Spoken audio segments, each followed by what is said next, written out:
no lo es cuando la entregas a Dios. Pon tu fe en Jesús y verás qué fácil es compartir, vivir, amar, caminar, correr, volar. Pon tu fe en Jesús y verás que tú podrás luchar sin miedo a nada y sin necesidad de espada. Si pones tu fe en Jesús, pon tu fe en Jesús y verás qué fácil es compartir, vivir, amar. Tu fe en Jesús y verás que tú podrás luchar sin miedo a nada y sin necesidad de espada. Si pones tu fe en Jesús.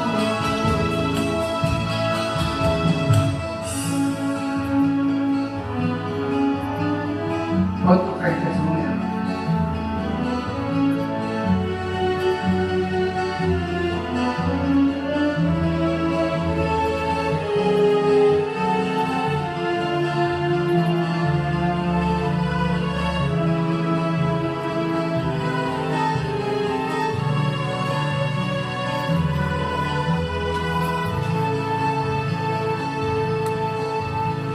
Dicen que el camino es muy largo, pero no lo es cuando caminas con Dios.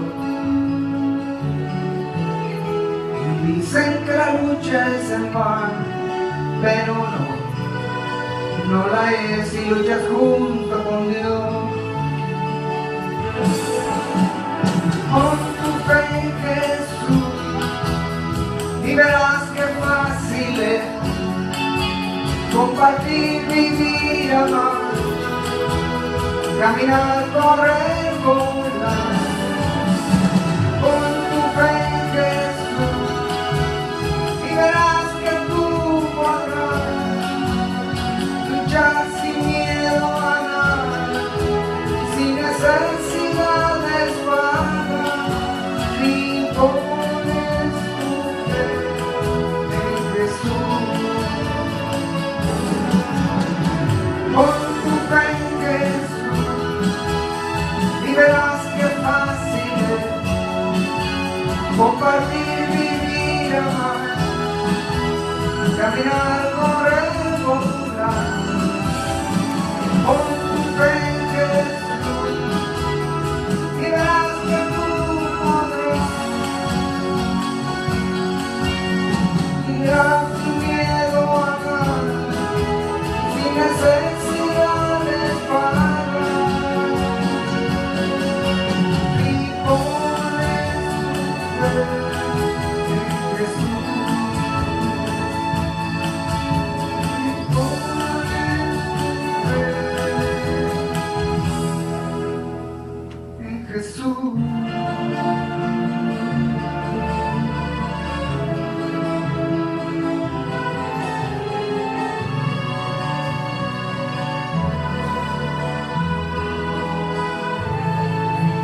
Pon tu fe en Jesús, hermano. Dios te bendiga.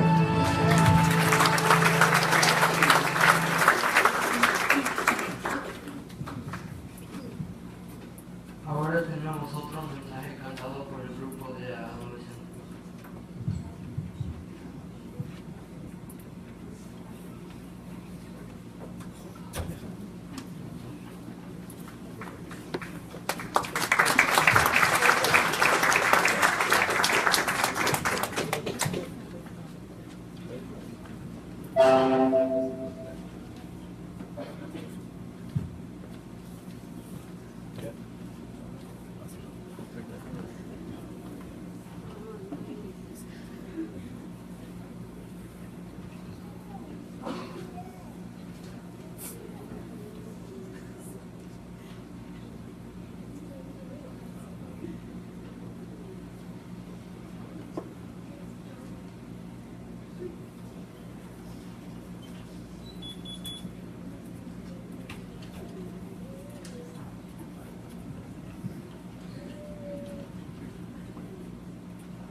A continuación tenemos un mensaje predicado por el hermano Luis.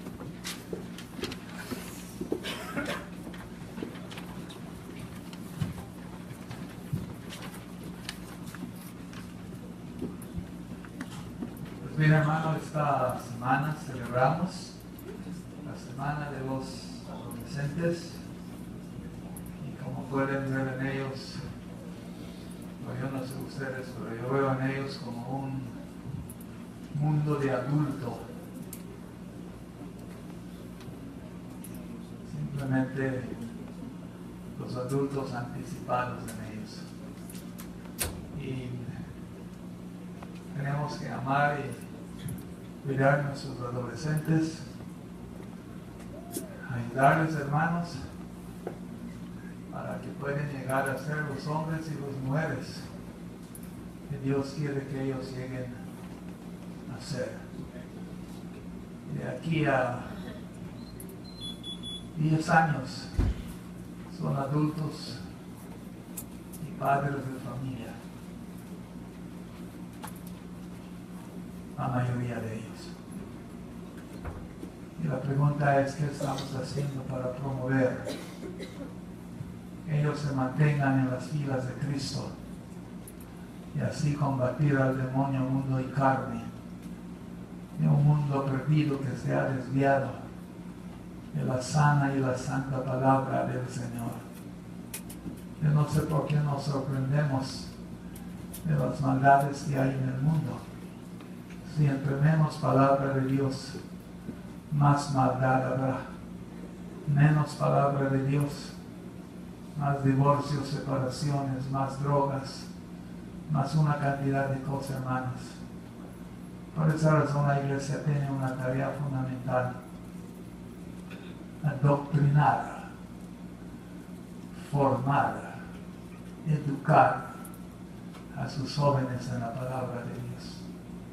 Hay un porcentaje grande de ellos que cuando llegan a la universidad se desvían de las cosas del Señor, aunque han sido crecidos en los caminos del Señor. Eso no es bueno. Tenemos que combatir eso. Y una de las maneras que combatimos eso es enseñando la palabra del Señor a las doctrinas. Y esta mañana precisamente estamos en las doctrinas eclesiológicas. La iglesia se llama eclesiología en términos formales. Enseñanzas que tienen que ver con la iglesia. Hemos titulado esos mensajes hace mucho tiempo y obviamente ustedes saben que no puedo terminar esto porque hablar de la iglesia sería hablar por toda la vida y todavía falta. La iglesia, su naturaleza y su misión en el mundo. La iglesia tiene una misión en el mundo: ilustrar al mundo, llevar la palabra de Dios, la única institución a la cual Dios le ha encomendado su palabra al mundo es la iglesia. Ninguna otra institución, no es la política, no es el gobierno, no es ninguna organización social, es la iglesia.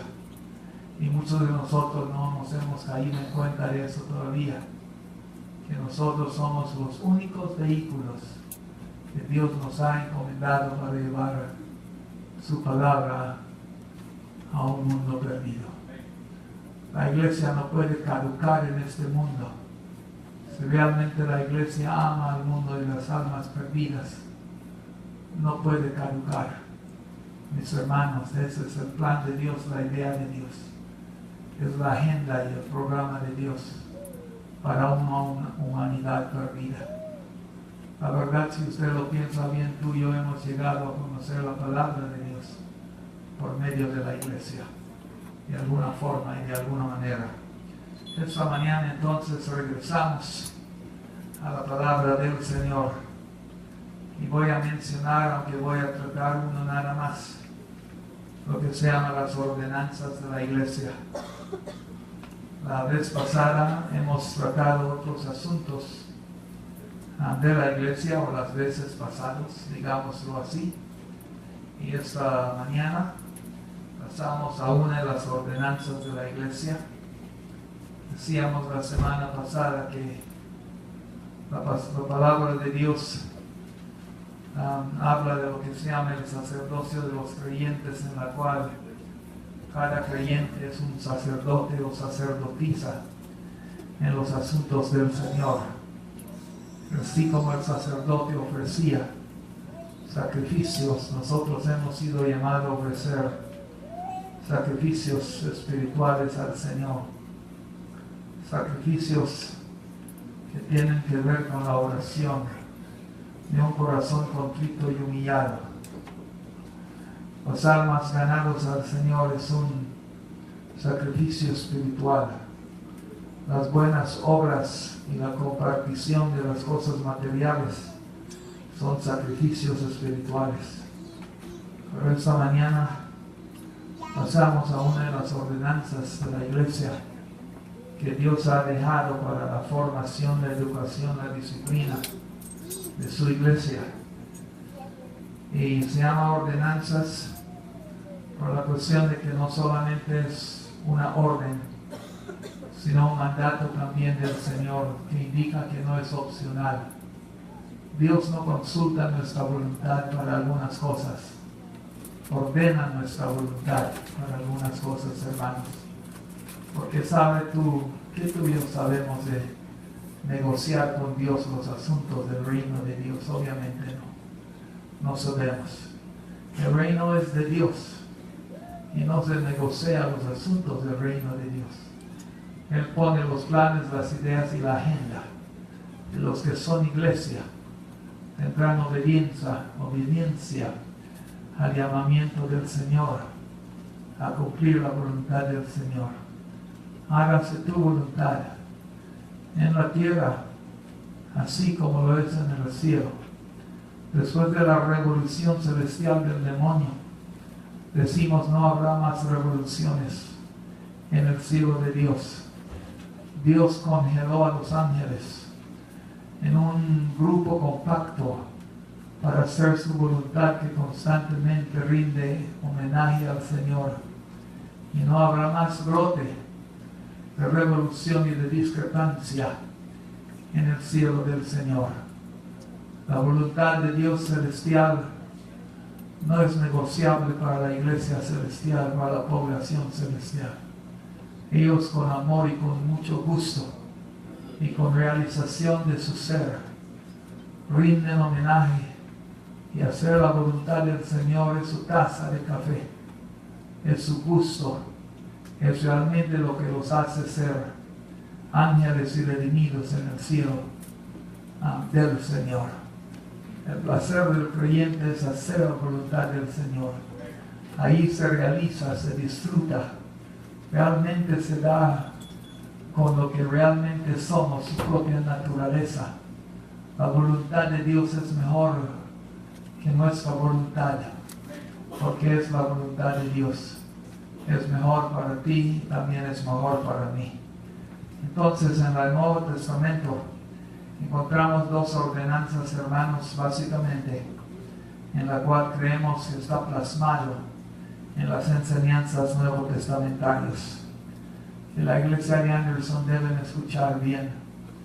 Son bien conocidos, pero no falta volver sobre ellos y recordar las ordenanzas del Señor son para llevar a cabo sin negociación. La ordenanza no tiene eficacia salvífica. Ellos no posesionan poder en su ejercicio externo para impartir bendiciones y gracia de por sí. Son reflexión y símbolos de verdades fundamentales y deben ser observadas en obediencia al mandato de nuestro Señor Jesucristo. Tomar un pedacito de pan y tomar un juguito no quiere decir que ya me mejoré como creyente. No quiere decir que porque me voy a las aguas bautismales he sido transformado de corazón. No, es mucho más que eso, hermanos.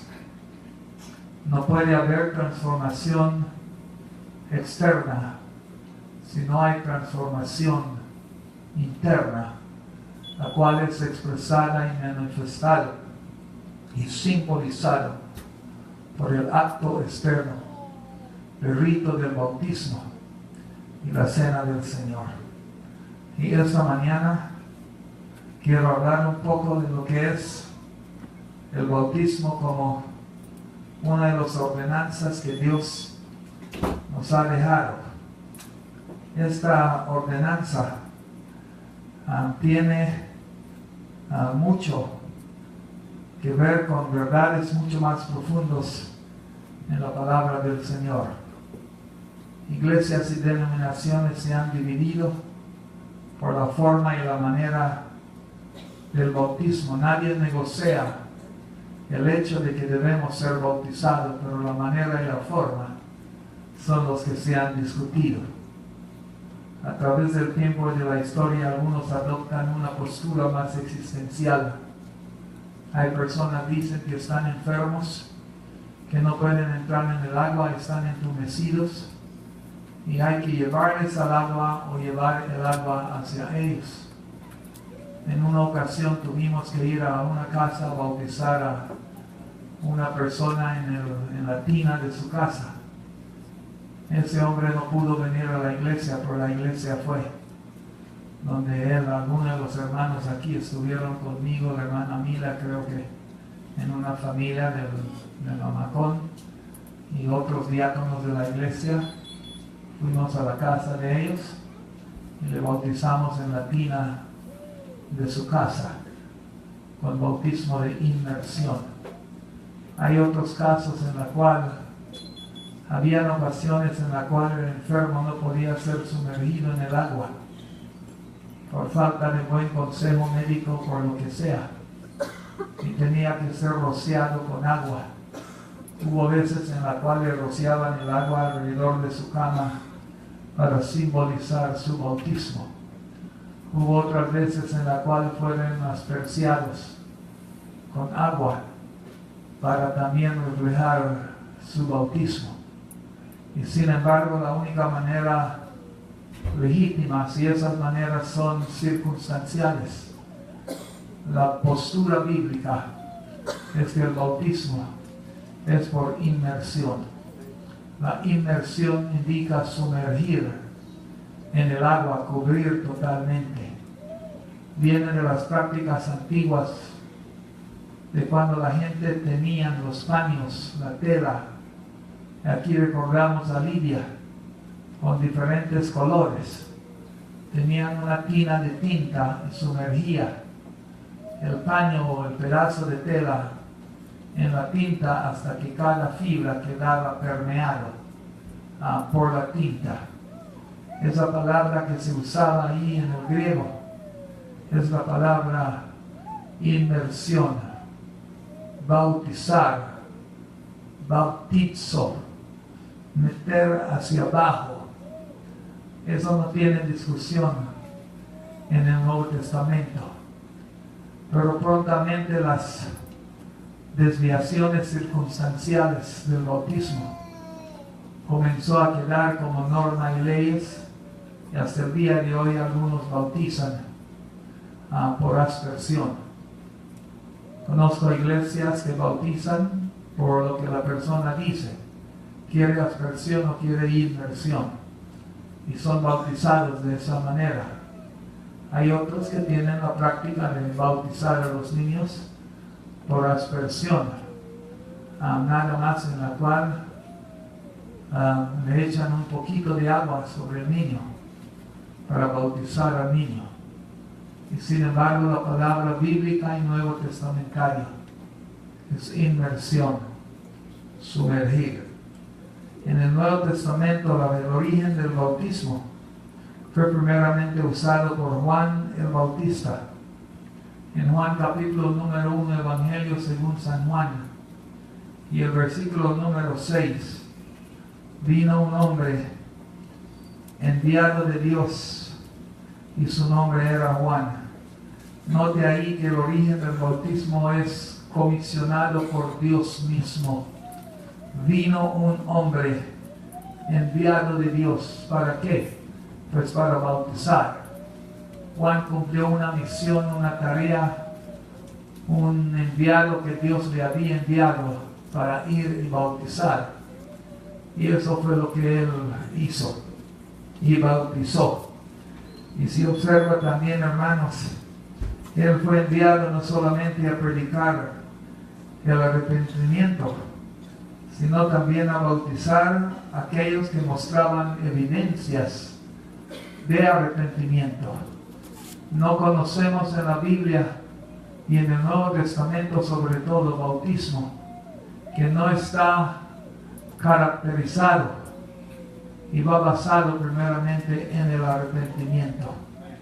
Tiene que haber arrepentimiento, cambio de mente, cambio de pensar, cambio de Señor, cambio de manera de reflexionar, cambio de texto salvífico, digámoslo así. Tiene que haber un cambio de Señor, Si antes Jesús no era su Señor, ahora es su Señor. Arrepentimiento indica que dejo atrás el camino en el cual estaba yo y ahora abrazo el nuevo camino. Cristo dijo, yo soy el camino, y abrazamos ese camino por medio de la fe, dice la palabra del Señor. Entonces el arrepentimiento, hermanos, era una característica para ser bautizado, y Juan no bautizaba a nadie a menos que mostraban frutos de arrepentimiento, dice la palabra del Señor. En Juan 1:33, aquel que me envió a bautizar en agua. Obsérvese eso ahí. Aquel que me envió a bautizar en agua. Nuestro Señor Jesucristo dio su aprobación y su sanción. Bautizaba en agua, su aprobación. Y se sometió al bautismo de Juan para decir que Juan estaba en la línea correcta con la voluntad del Señor. De otra manera Jesús no hubiera sometido al bautismo de Juan. Eso es muy diciente. El hecho de que Jesús fue bautizado por Juan indica que se enfiló en las filas de Juan. Y acuérdense, él es el Cordero que quita el pecado del mundo, a quien Juan va a presentar. Ese matrimonio se hizo entre Juan e Israel, entre Jesús e Israel, por Juan. Señores, he aquí el Cordero de Dios que quita el pecado del mundo. Es necesario que yo mengüe y que Él crezca. Y muchas veces he dicho, y después de Juan hacer esa pronunciación, se va a desaparecer para entregar su cabeza al malvado Herodes. Observe eso. De ahí en adelante, Jesús comienza su ministerio público. Entonces, el hecho de que Cristo fue bautizado por Juan indica que él estaba dando su aprobación y estaba sometiéndose al bautismo de Juan. Como puede ver en Mateo capítulo número 3, en su Biblia, ábreme su Biblia un ratito, Mateo 3, 13 al 17.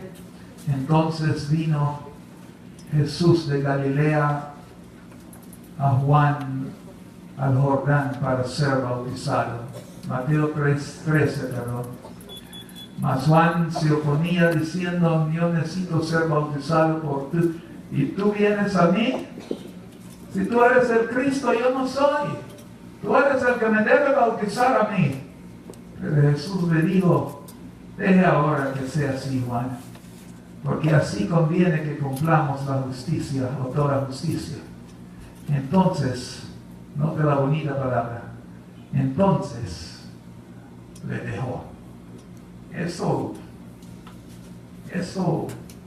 indica mucho sometimiento, obediencia, humildad, sencillez.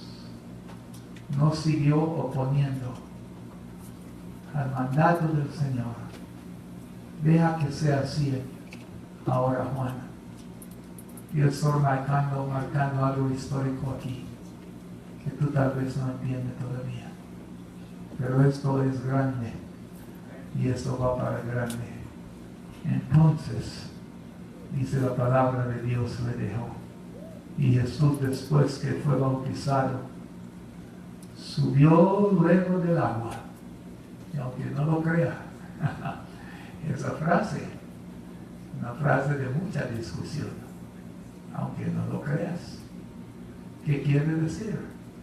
Había sido sometido debajo del agua y subió del agua, o quiere decir que bajó hacia el agua, y después que Juan le aspersió, algunos libros religiosos mencionan a los dos parados en el agua, y Juan asperciando el agua con una taza sobre Cristo. Quiere decir eso, que después que Juan le asperció el agua, subieron fuera del agua más hacia la playa, o significa que después de la inmersión subió del agua. Y sé cuántas veces hemos leído estas cosas, hermanos, y no nos damos cuenta a veces. Nosotros lo leemos, lo entendemos. Los teólogos gastan y batallan en discusiones, en conferencias aquí y allá sobre este asunto. Subió luego del agua y aquí los cielos le fueron abiertos y vio al Espíritu de Dios que descendía como paloma. ¿Quieres saber de dónde viene el símbolo del Espíritu de Dios como paloma? De aquí viene.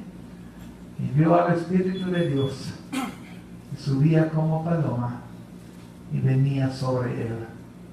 Y hubo una voz de los cielos que decía, no de la presencia de la Santísima Trinidad aquí otra vez, el Espíritu Santo en forma de paloma, la voz del Padre estaba presente y también el Hijo estaba siendo bautizado. Este es mi Hijo amado, en quien tengo complacencia. Más adelante, Jesús va a dar el mandato. No solamente se sometió al bautismo de Juan, sino que también dio el mandato de ir al mundo a sus discípulos en Mateo capítulo número 28. Y los que creyeron, aquellos que se hacen discípulos, los arrepentidos y los que mostraban fe en el Señor, deben ser bautizados en el nombre del Padre, del Hijo y del Espíritu Santo. La presencia de la Santísima Trinidad otra vez en el bautismo de nuestro Señor Jesucristo. Entonces, hermanos, el bautismo es un acto de identificación. Jesús se identificó con Juan. Dijo lo que Juan estaba haciendo estaba en la correcta voluntad del Padre. Dijo que Juan estaba en paz con la voluntad de Dios. Dijo que Juan había interpretado bien. Dijo que Juan estaba en obediencia. Y yo también me voy a enfilarme en la línea de Juan para estar en obediencia con el Padre, porque si alguna cosa le caracterizó a Cristo fue su obediencia al Padre. Donde tú y yo caducamos en obediencia, Jesús brilló. La obediencia caracterizó a Jesús. La obediencia caracteriza a un buen hijo. Y no hay mejor hijo que Dios, de Dios, que Cristo mismo. Y vale más bien nosotros aprender obediencia al Señor. La obediencia al Señor. Fundamental. Es fruto de verdadera conversión. La obediencia es el deseo, es el gozo del creyente. Es su more, es su salsa, es su taza de café. El creyente quiere obedecer al Señor. Desea obedecer al Señor. Muchas veces podemos evaluar nuestra obediencia, nuestra sinceridad en el Señor a base de qué tanto deseamos obedecer de veras, hermanos, la voluntad de nuestro Padre, si nos produce gozo, alegría, gusto. Si cuando viene la obediencia al mundo fácilmente opto por obedecer a Dios. Si batallo por obedecer a Dios, ahí de alguna manera quiere decir que mi obediencia está tambaleando de alguna manera.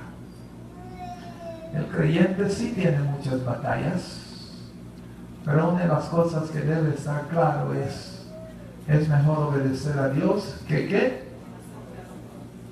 Que a los hombres siempre. Entonces, mis hermanos, es un acto de identificación y es un acto también de obediencia. Ir al mundo, bautizar. Los que creyeron fueron bautizados.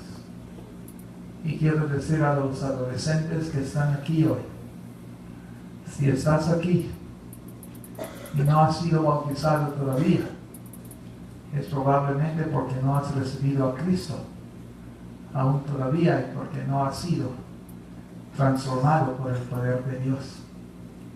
Esta ha sido su semana. Ojalá que sea una semana de encuentro salvífico con Dios para aquellos que no están armonizados con la voluntad del Señor. La fe es para los adolescentes también. Y la Biblia dice, ninguno tenga en poco su juventud. Hello. Ninguno tenga en poco su juventud. No hay nada más bonito que ver a jóvenes y adolescentes sirviendo al Señor y protestando en obediencia contra la cultura de este mundo y el mundo de las drogas y de las pandillas. La obediencia al Señor espanta al demonio en nuestra vida. Y cuando uno ve a un adolescente que está en obediencia al Señor, uno ve de alguna manera, hermanos, no solamente lo que la iglesia debe ser, sino lo que la juventud debe ser. Combatiendo al demonio en obediencia en nuestra propia vida, porque el que sirve al Señor y está armonizado con Dios ha sido más que vencedor sobre el mundo. Ha vencido al mundo. Y el Galileo ha vencido en la vida de ellos. Venciste, Galileo. Y el malvado romano, cuando vio arrinconado y no había ninguna otra salida, sino que Jesús era la mejor opción de la vida, pronunció la palabra, venciste, Galileo. Y así fue, hermanos. Entonces vemos que el origen del bautismo. Segundo lugar, el acto del bautismo. Abre su Biblia en Hechos, capítulo número 8. La mitad del Nuevo Testamento. Abren ese Nuevo Testamento en dos y están en los Hechos. Pártemelo en dos y estás en los Hechos. No di con la concordancia, di el Nuevo Testamento. Hechos capítulo número 8. Y recordamos bien aquí el caso del eunuco, como la palabra de Dios ha mencionado, el versículo 38 y 39, y mandó parar el carro, y descendieron ambos al agua, Felipe y el eunuco, y él le bautizó. Ambos obedecieron a Dios. Pero ambos obedecieron a Dios en el Espíritu. Felipe por una parte de oficiar el bautismo y acercar a ese carro, y el eunuco por otro lado, inspirado por el Espíritu Santo, supo que el Espíritu ministró a su espíritu y le mandó obediencia, y obedeció al Señor. El que no desea bautismo no tiene el Espíritu de Dios, porque el Espíritu de Dios nos impulsa a las cosas y la obediencia al Señor. Esa es una palabra tajante, pero piénselo bien y el contexto está aquí. Y mandó parar el carro. Obsérvense bien, hermanos. Y descendieron ambos al agua. ¿Qué quiere decir? ¿Descendieron otra vez a la playa? ¿O descendieron en el agua de manera de inmersión?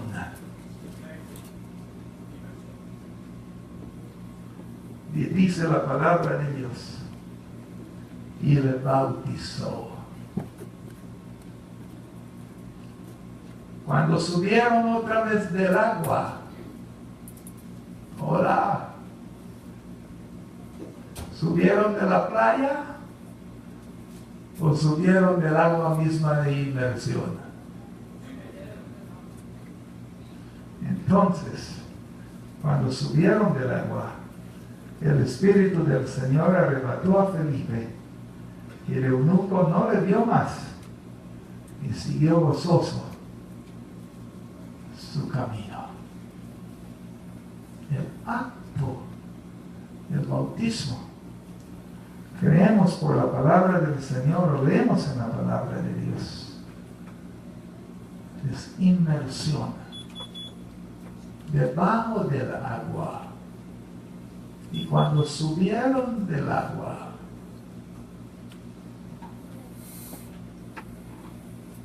¿te imaginas que si nunca subieron del agua?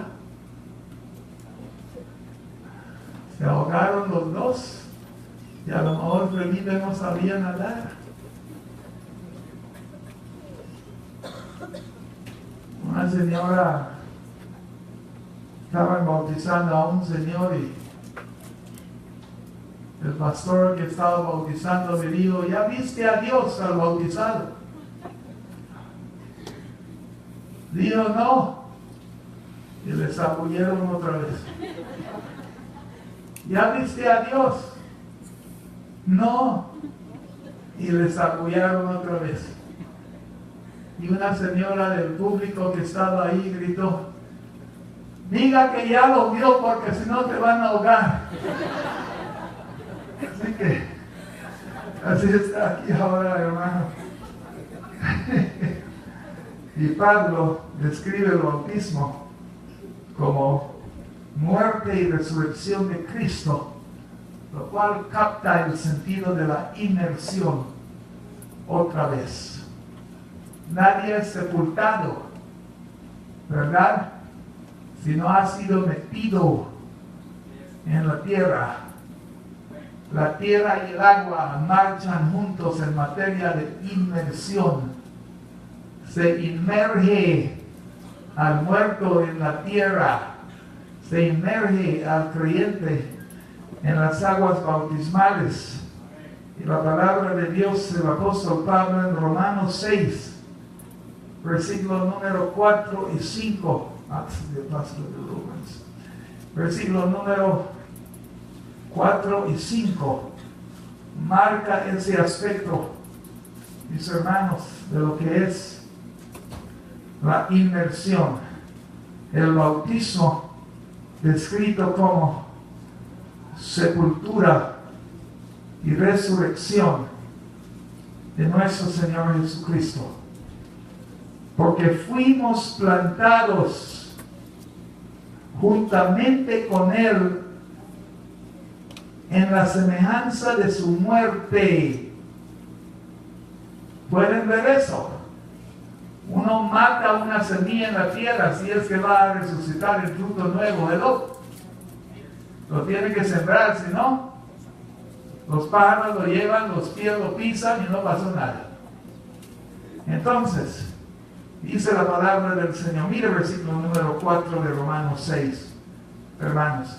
Porque somos sepultados juntamente con Él para muerte, para el bautismo, a fin de que como Cristo resucitó de los muertos por la gloria del Padre, así también nosotros andemos en nueva vida. Cuando salimos del agua, es un símbolo de nueva vida. Cuando Jesús salió de la sepultura, vino con nueva vida. ¿Correcto? Vino con cuerpo glorioso, con cuerpo inmortalizado, con cuerpo que no va a volver a morir, un cuerpo que tiene obviamente las huellas, sí. Pero de todas maneras, Jesús tenía cuerpo y nunca perdió su cuerpo. Tampoco, no maldigan el cuerpo. Ese cuerpo lo va a llevar contigo hacia el cielo.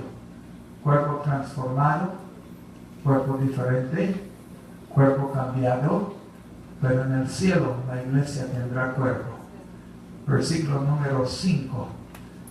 Porque fuimos plantados juntamente con Él en la semejanza de su muerte, así también lo seremos,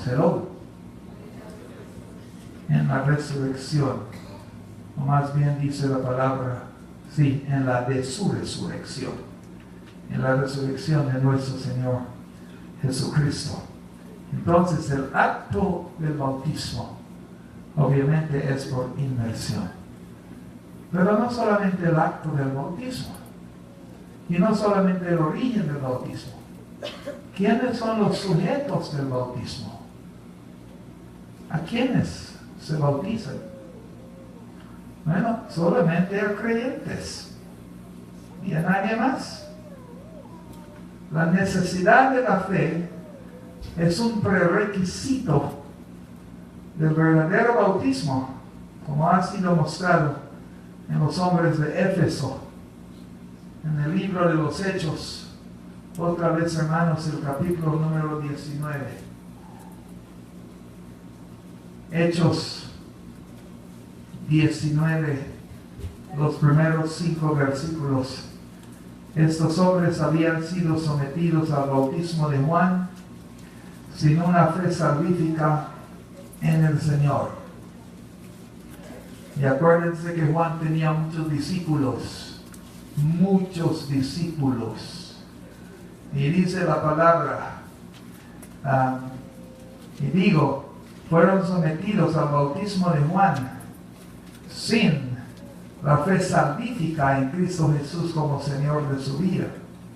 Pero cuando ellos fueron conducidos a ejercitar la verdadera fe en Cristo, entonces fueron bautizados en el nombre del Señor Jesús.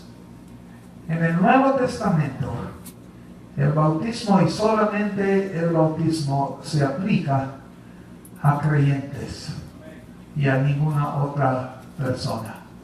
Bautismo no es una cosa social, hermanos, de celebración de compadres y comadres.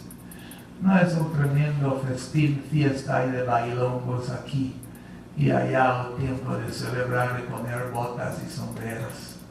No. El bautismo es una ordenanza de Dios. Es algo espiritual, divinamente ordenado por Dios, no por la cultura. La cultura lo han transformado en estas desviaciones viciosas que Dios no aprueba y no puede aprobar, obviamente. Y eso no está bien. Así que no es eso, sino que el bautismo es de creyentes nada más. Y los que creyeron fueron bautizados. Ir al mundo y hacer discípulos. No puede haber discípulos si no hay creencia, si no hay fe, si no hay arrepentimiento en el Señor, si no hay deseo de obedecer al Señor. Discípulo es uno disciplinado en caminar con el Señor.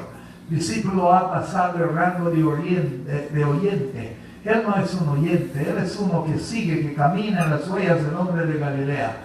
Es uno que está comprometido con el Señor. Es uno que está dispuesto a dar su vida por Cristo si fuera necesario. Un discípulo camina. ¡Hello! La palabra discípulo incluso tiene esa misma raíz de disciplina. Muchos de ellos se convirtieron en mártires por ser discipulados de nuestro Señor Jesucristo. Ese es un discípulo, uno que está dispuesto a morir por Cristo si fuera posible. Discípulo, disciplina, uno que está firmes, no amangualado, no así por así, no, sino que tiene firmeza en los asuntos del Señor. ¿Cuántos regalos Dios no nos ha dado en esta iglesia? En mostrarnos a hermanos y hermanas a través del año que han sido firmes en las cosas del Señor, han sido contundentes con firmeza. En huracanes, fuera de huracanes, en frío o en caliente, han sido firmes en la obra del Señor. No los mueven así por así, son de hueso colorado. Ese es un regalo de Dios. Y son bases de inspiración para nuestra vida. Puedo nombrar nombres que no viene al caso, obviamente, pero puedo nombrar nombres. Y si me siguen presionando, los voy a nombrar. Así que no me estén presionando. Pero de todas maneras, hermanos, los sujetos, the subject del bautismo, candidatos al bautismo, son personas que son creyentes. En cuarto lugar, no solamente el simbolismo, digamos, del bautismo. No solamente los sujetos del bautismo, sino también el simbolismo del bautismo. El bautismo es revelado y simbolizado o simboliza varias verdades teológicas. Y voy a mencionar rápidamente Y digo esto rápidamente porque esa es una de las partes que no sé cómo salir cuando entro en esto, pero refleja muchas verdades y simboliza varias verdades teológicas, doctrinales de la palabra del Señor. Hay quienes piensan que la gente se aburre en escuchar doctrina. No. La doctrina forma, endereza, ayuda a la mente a tener contundencia. Y la doctrina permanece que el pie del creyente está firme. Y ellos permanecieron en la doctrina de los apóstoles. Y por eso aguantaron la persecución. Las emociones vienen y van. ¡Aleluya! Eso lo puede decir 1000 veces. Pero le voy a decir que cualquier cosa nos espanta. Aleluya, sí, cuando todo va bien. Aleluya, sí, cuando no tiene dolor. Aleluya, sí, cuando vas a salir de aquí a los chinos. Aleluya, sí, cuando todo le parece bonito. Pero los que están en el hospital no pueden decir aleluya, así por así. El otro día escuché a una señora decir, ¡Jesus! Pero lamentando del tremendo dolor. Y ella estaba expresando lo que yo quise expresar, pero por pena no grité. Pero así es, hermanos. Cuando las emociones se van y vienen como el humo, los que estaban firmes en la doctrina son los que van a permanecer, dice la palabra del Señor. Ellos fueron enviados a enseñar las doctrinas que recibieron del Señor, ir al mundo a ser discípulos. Doctrina quiere decir enseñanza. Las enseñanzas de nuestro Señor Jesucristo. Las emociones a veces están allá, a veces está acá. ¿Conocen gente que, ay, qué bueno, qué aleluya, que nos, al ratito, ¿qué pasó? Nos caemos en la bipolaridad. Los dos polos del norte, a veces sí, a veces no. Pero la doctrina mantiene al creyente firme. Una de las cosas que simboliza el bautismo de las grandes verdades doctrinales o teológicas es que, primero, nos muestra en primer lugar, una vez más, la muerte y la resurrección de nuestro Señor Jesucristo. Nos envía nuestra mente hacia atrás. Acuérdese de nuestro Señor Jesucristo, su muerte y su resurrección. El bautismo refleja esa verdad contundente y cruel que mi Cristo sufrió. Oh, must Jesus bear the cross alone? Yo en mi dolor me hago esa pregunta 1,000,000 de veces. Must Jesus bear the cross alone? ¿Debe aguantar Jesús la cruz solo? ¿O solo Cristo debe aguantar la cruz? En forma de pregunta, hay un himno que se llama así: Must Jesus bear the cross alone?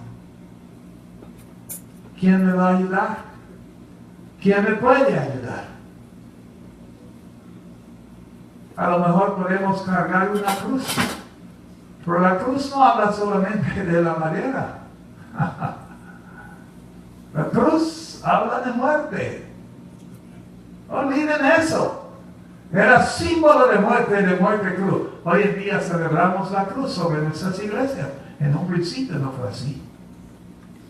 Fue el método romano de castigar a los malvados con muerte cruel. Segundo lugar, felicítenme, que ya dije 2. El bautismo no solamente proclama la muerte y la resurrección de nuestro Señor Jesucristo, sino también proclama una experiencia transformadora, una experiencia de limpieza en la vida del creyente. En otras palabras, el viejo hombre muere y el nuevo hombre debe resucitarse.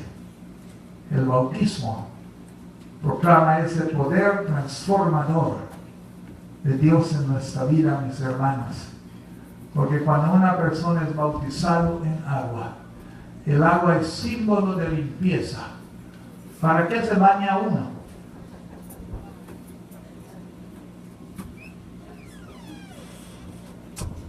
Las razones pueden ser muchas, ¿verdad? Iba a decir que a mí no me gusta bañar, pero luego pensaba que lo que eso me va a cargar. Ya me van a comenzar a estar volviendo más, pero proclama ese sentido de limpieza, de transformador, de cambio. El agua transforma, cambia, limpia. Limpiamos casi todo, hermanos, con agua.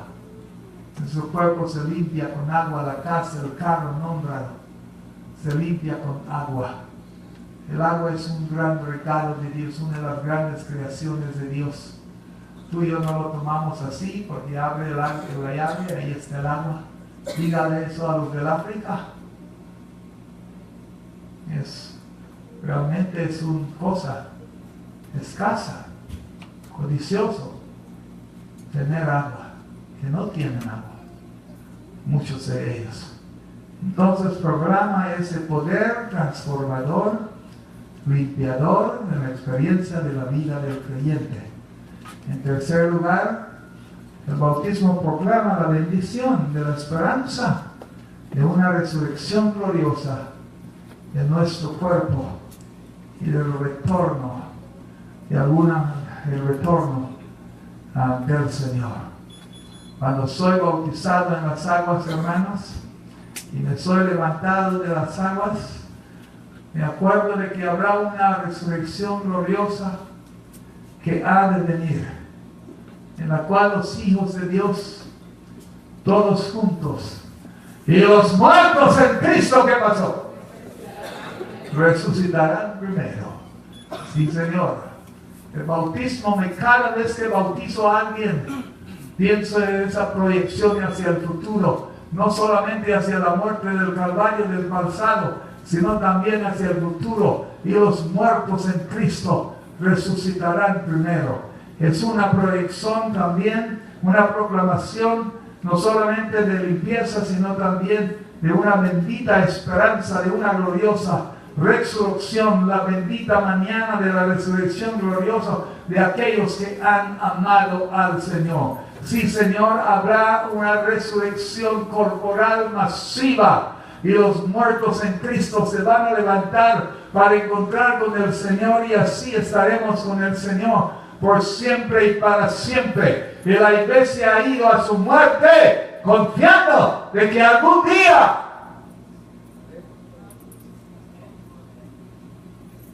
resucitaremos y veremos a Abraham, a Jacob, a Isaac, a Ezequiel, a Elías, a Isaías y todos los demás en el cielo. ¡Oh! ¡Cuán gloriosa será la mañana! Aquella mañana, cuando la iglesia dará la bienvenida a su Señor, a nuestro Señor Jesucristo. Pero no solamente proclama esa bendita esperanza en cuarto lugar, proclama también el bendito reino de Dios, compuesto por todos aquellos que han arrepentido y han venido a nuestro Señor Jesucristo en obediencia y han expresado esa fe en el Señor, esa conversión en el Señor y han proclamado al Señor como Rey de su vida. Así es, hermanos, y eso indica que hay un nuevo mundo que está viniendo. Lindsay escribió una obra, There's a New World Coming. Hay un nuevo mundo que está viniendo. Cada día está más cerca y el bautismo proclama ese reino que está viniendo, en la cual el Señor será rey. Aquel que sometió hacia la muerte, regresará regresará.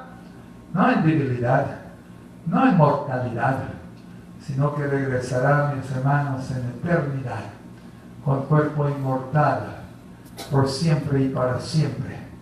El reino de Dios se establecerá de una manera completa. El reino de Dios está, pero no está completa todavía.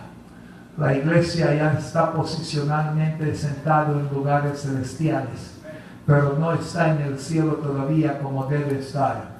La iglesia tiene romance con Cristo aquí y ahora, pero todavía no está en la mera presencia del cielo y de los santos ángeles y de los demás que han ido antes de nosotros.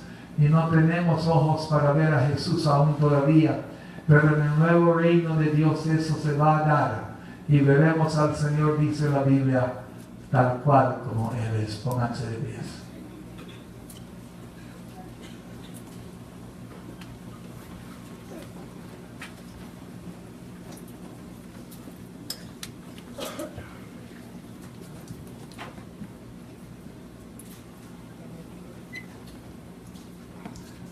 Y si tú estás en Cristo Jesús,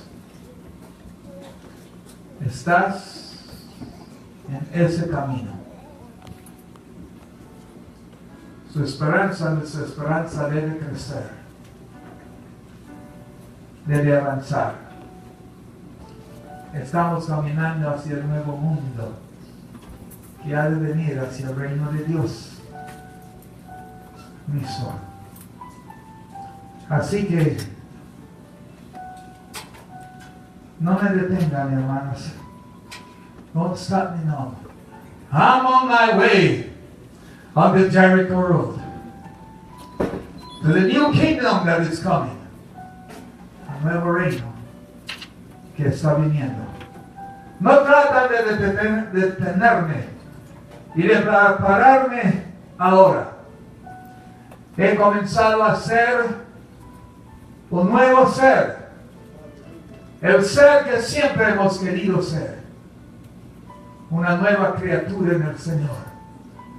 La iglesia está en ese camino, en ese peregrinar, en ese avanzar, en ese marchar, en ese llegar a ser súbdito del reino de Dios, pero del mero reino de Dios, no en su manera pálido como ahora, sino la mera cruda realidad del reino del Señor.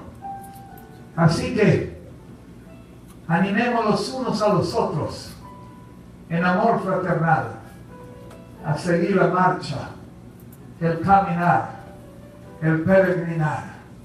Animaos los unos a los otros con amor fraternal. Esta mañana cierren sus ojos un ratito.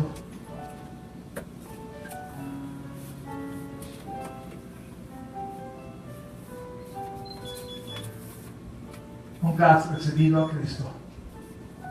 Nunca has sido bautizado. No eres miembro de la iglesia.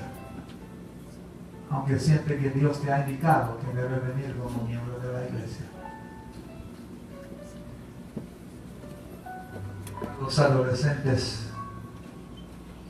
aprovechen esta semana. Si eres adolescente, no has recibido a Cristo, no has sido bautizado, ese sería un buen momento. No les voy a demorar mucho. Cierren esos ojos.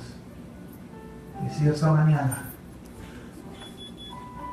su corazón o en su corazón hay lugar para Jesús, sea adolescente o sea adulto, quiero que salga de su silla. Venga aquí adelante. Reciba a Cristo. Dígale: Señor Jesús, soy un pecador.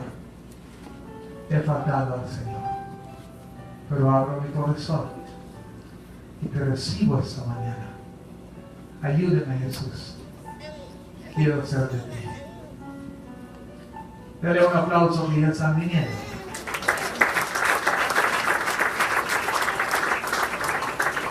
No dije abrir los ojos. Pero falta alguien por pasar. Venga mi hermano, yo sé que quiere venir. Venga mi hermana, yo sé que quiere venir. Venga como miembro de la iglesia. Venga para ser bautizado. Venga porque hayas invitado a Cristo esta mañana a su corazón. Adolescentes debieran estar pasando los que no son para que puedan llegar a ser, porque hay un nuevo reino que está viniendo. Dios te está llamando. Dios te está llamando. Dios te está llamando y necesitas venir. Te llama para tu bien. Dejará usted a Cristo una vez más. Rechazará al Señor una vez más. O esta mañana vendrá al Señor.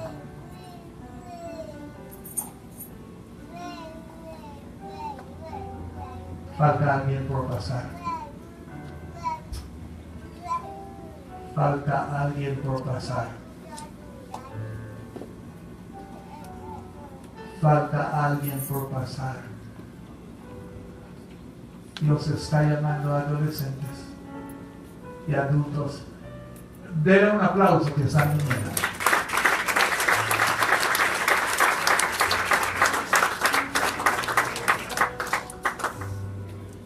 Falta un consejero para venir aquí adelante.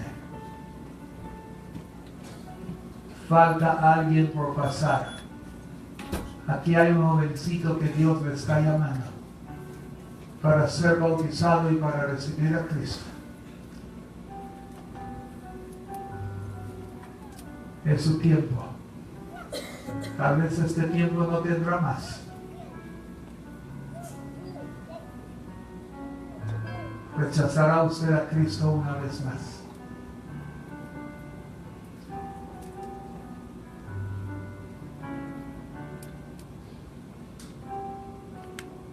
Consejeros, llevan a mis hermanas y denles una palabra de ánimo. Y los demás saludamos los unos a los otros en amor fraternal.